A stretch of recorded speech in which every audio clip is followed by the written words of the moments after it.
안녕하십니까. 뉴스 속 날씨 윤유라입니다. 아침 저녁으로는 서늘한 날씨가 이어지고 있습니다. 하지만 한낮에는 또 늦더위가 계속되고 있어서 초가을 식중독에 걸릴 가능성이 높다고 하는데요. 오늘은 이 가을 식중독에 대해서 좀 알아보도록 하겠습니다. 원인부터 예방법까지 자세히 알아봅니다. 좋은가정의학과 김응수 원장님 모셨습니다. 원장님 어서 오세요. 네, 안녕하세요. 자, 식중독하면 보통 한여름에 많이들 예, 이제 예. 걸리는 걸로 알고 있는데 가을철 식중독이 나타나고 예. 있는 원인은 어디에 있을까요? 예, 가을철 식중독 증가의 가장 큰 원인은 일교차 때문입니다. 네. 일교차가 큰 가을의 낮 기온은 여름처럼 높기 때문에 식중독 원인균이 자라기 쉽고요. 예. 음식이 쉽게 상할 수가 있습니다. 또 다른 원인으로는 더운 여름철에 비해서 허술한 가을철 음식 보관과 관리가 있습니다. 아, 또한 또 야외에서의 음식 섭취가 늘어나는 것도 원인으로 생각할 수가 있는데요. 네. 특히 가을철에는 소풍이라든가 축제, 운동회, 야유회, 여행 등의 야외 활동이 많아지면서 단체 급식이나 도시락을 많이 이용합니다. 아침에 선선한 날씨를 생각해 만들어 놓은 음식이 낮에 기온이 올라가면서 변화가 되고요. 여름에는 아이스박스에 넣거나 에어컨이 켜진 차 실내에서 있을 음식들이 가을에는 이동하면서 또 야외에서 오래 두면서 실온에 노출되게 됩니다. 네.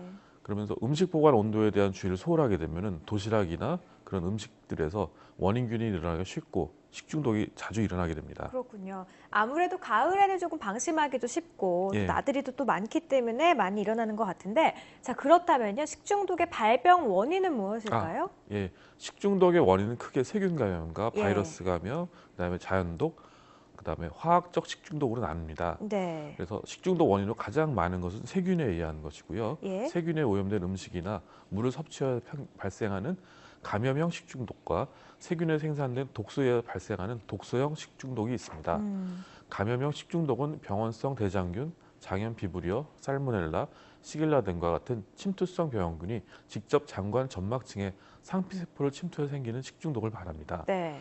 독소형 식중독은 포도상구균, 바실러스 세리오스, 클로스트리움, 장독소 원성 대장균 등과 같은 비침투성 병원균이 장내에서 독소를 생산하여 다양한 증상을 일으키는 것입니다. 바이러스는 겨울에 유행하는 노로바이러스가 대표적이고요. 그 밖에 예. 로타바이러스, 아데노바이러스 등이 있습니다. 자연독 식물 식중독에는 독버섯이라든지 감자 등의 식물성 식중독과 또 보고와 같은 동물성 식중독이 대표적입니다. 화학성 식중독의 원인은 대개 유해성 금속 화합물이라든지 중금속, 잔류농약, 식품 첨가물 등이 있습니다. 자, 그렇다면 여러 가지 좀 종류가 있는데 예. 식중독의 증상은 어떨까요? 네, 식중독은 일반적으로 구토라든지 설사, 복통, 발열 등의 증상이 나타납니다. 예. 특별한 경우를 제외하는 증상들이 거의 유사하기 때문에 증상만으로 식중독의 원인을 알기는 좀 어렵고요. 음식물 섭취와 증상 발생 사이의 시간 간격으로 감염형 또는 독소형 식중독인지 추측할 수가 있습니다. 네. 독소에 오염된 음식물을 섭취한 경우에는 잠복기가 1에서 6시간이며 예. 세균을 섭취한 후 체내에서 독소가 만들어지는 경우에는 8에서 16시간, 그다음에 감염형 식중독인 경우는 16시간입니다. 식중독 증상이 경미한 경우에는 원인균 진단을 위한 검사가 불필요하지만 발열이라든지 장염 증상이 심한 경우에는 세균 배양 검사가 필요할 수도 있습니다. 예. 그러니까 잠복기라는 게 1시간에서 6시간 이후에 이런 예, 증상들이 나타난다는 말씀이시죠? 예, 그래서 예, 잠복 시간을 통해서도 예, 이게 예, 어떤 예, 식중독인지 추측을 할 수 있는 추측이 거죠. 가능하다는 예, 말씀이시고요. 자, 그렇다면 뭐 구토나 설사, 복통 여러 가지 증상들이 나타나는데 이렇게 식중독 증상이 나타나게 될 예, 때 예. 어떻게 대처를 해야 될까요? 예, 식중독 치료에 있어서 기본 원칙은 구토라든지 설사로 인한 몸 안의 수분 손실과 전해질을 보충하는 것입니다. 네. 그래서 식중독 환자는 일단 한두 끼 금식을 하면서 이온 음료라든지 끓인 음, 보리차 같은 것으로 수분을 보강합니다. 네. 구토나 설사의 정도가 심하고 탈수, 발열, 발진 등의 증상이 나타나면 바로 병의원을 찾아야 하는데요. 수액 공급이 필요할 수도 있으면서 혈변이나 점액성변 혹은 발열을 동반되는 경우에는 항생제 투여를 고려할 수도 있습니다. 네. 식중독이 있을 때 가장 힘들어하는 것이 설사 증상인데요. 그렇죠. 이런 증상을 줄이기 위해서 진료를 받지 않고 설사약을 함부로 구입해서 먹는 것은 좀 피해야 됩니다. 네. 설사약을 잘못 복용하게 되면은 설사를 통해 해로운 물질을 몸 밖으로 배출하려는 우리 몸의 노력을 강제로 멈추게 해서 오히려 균이나 독소의 배출을 막을 수 있기 때문에 병을 더 악화시킬 수도 있습니다. 네, 그러니까 빨리 좀 증상이 나타났을 때 전문의를 찾아가서 예, 예. 대처를 바로 예, 하는 예. 게 가장 좋을 예, 것 예. 같고요. 예. 자, 병에 걸리지 않게 예방하는 게 훨씬 더 예, 중요할 것 예. 같습니다. 예방법 있을까요? 예, 항상 모든 음식은 한 번에 먹을 수 있는 분량만 만들거나 네. 구입해서 사용하게 됩니다. 또 유통기한이 지났거나 불확실한 식품, 상온에 일정 기간 내버려두어 부패나 변질이 우려되는 음식은 과감히 버려야 합니다. 예. 야외에서 직접 요리해서 먹는 경우는 항상 신선한 음식재를 구매하고 물은 끓이거나 정수된 것을 사용하며 식사 전이나 조리 시에는 반드시 손을 씻어야 합니다. 네. 약수터를 이용할 경우는 수질 검사 여부를 확인해서 마실 수 있는지 여부를 살핀 후에 섭취하도록 하며 음료수 등도 개봉 후에는 변질이 시작될 수 있기 때문에 되도록 빨리 먹는 것이 좋습니다. 네.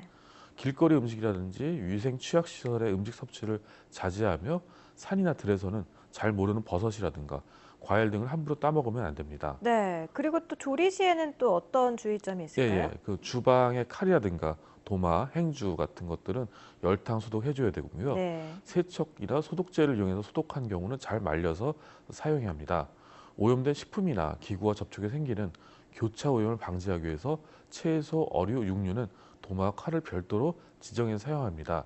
또한 익힌 음식과 조리하지 않은 음식도 별도의 도마와 칼을 사용하는 것이 좋습니다. 아, 그렇군요. 또 식중독을 예방하는 데 있어서 가장 중요한 게 이제 손 예, 씻기다라고 예, 많이들 말씀하시잖아요. 여기에 대한 얘기도 좀 자세하게 예, 예. 해주시죠.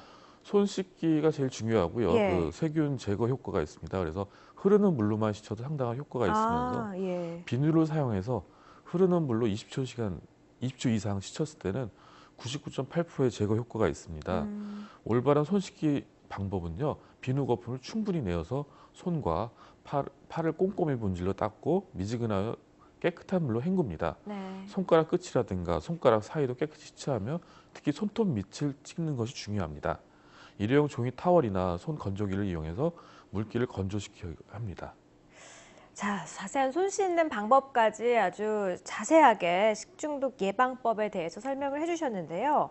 음식물 관리에도 좀 주의를 예, 해야 예. 될 것 같습니다. 예, 예. 식중독을 예방하기 위한 뭐 올바른 음식 관리법 이런 예, 예. 것들도 있을 것 같은데요. 음식의 온도와 시간 관리가 중요합니다. 네. 그래서 뜨거운 음식은 60도 이상으로 보온해야 하며 찬 음식은 4도 이하로 냉장 관리해야 합니다. 그래서 4도에서 60도의 온도는 식중독균 성장 가능성이 가장 높은 위험 온도 구간이기 때문에 예. 음식을 보관할 때 특히 주의해야 합니다. 또한 냉장고는 주기적 온도 관리를 통해서 올바른 냉장 상태를 확인해야 합니다. 냉장고의 온도는 대개 4도 이하라든가 냉동고의 온도는 마이너스 18도 이하가 적합합니다. 예. 냉장고에 지나치게 물품을 가득 채울 경우에는 찬 공기가 잘 순환하지 않기 때문에 용량의 한 70% 정도로 식품을 보관하는 것이 바람직합니다. 냉장고에 식품을 보관할 경우에는 반드시 그 제품의 보관 방법, 즉 식품 표지 사항을 확인한 후에 보관해야 합니다.